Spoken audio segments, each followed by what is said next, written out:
ચોરી અને એના ઉપર સીનાચોરી. હર્ષ સંઘવીએ ગઈકાલે મારા ઘરે પોલીસ મોકલી, મારા પરિવાર સાથે ગેરવર્તન કર્યું અને એ વાતનો મેં ભાંડો ફોડ્યો જગ જાહેર. તો સાંજ સુધીમાં એક બનાવટી AI ઓડિયો વાયરલ થઈ ગયો. અરે વાહ, તમને બધી ખબર પડી જાય છે. અમે તો આખા વર્ષમાં તમારા ઉપર 100 પ્રકારના મુદ્દા ઉપર આંગળી ઊંચી કરી છે. અમે તમારા વિરુદ્ધમાં કીધું કે તમે ડ્રગ્સના કારોબારની અંદર તમારી આખી પાર્ટી સંડોવાયેલી છે. કેમ અમારો ઓડિયો ના આવ્યો?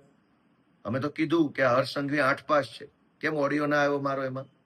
અમે તો કીધું કે આ ડફોળ છે, કેમ ઓડિયો ના આવ્યો ડફોળ છે એવી વાતચીતની પુષ્ટિ કરતો? અમે તો કીધું કે દારૂના હપ્તા તમારા ભાજપવાળા કમાય છે, કેમ ઓડિયો ના આવ્યો? તમારા ઉપર જ્યારે જ્યારે અમે સવાલ ઊંચો કર્યો, સવાલ ઉઠાવ્યો, ત્યારે તો કોઈ ઓડિયો ના આવ્યો કે હા આ વાત સાચી છે.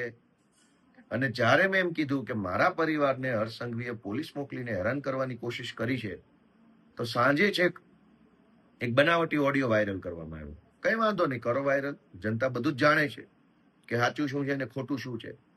સાચી વાત તો એ છે કે અત્યાર સુધીમાં 100 કરતા પણ વધુ FIRઓ કરી અને હર્ષ સંઘવીએ આમ આદમી પાર્ટીના કાર્યકર્તાઓને જેલમાં પૂરવાનું કામ કર્યું.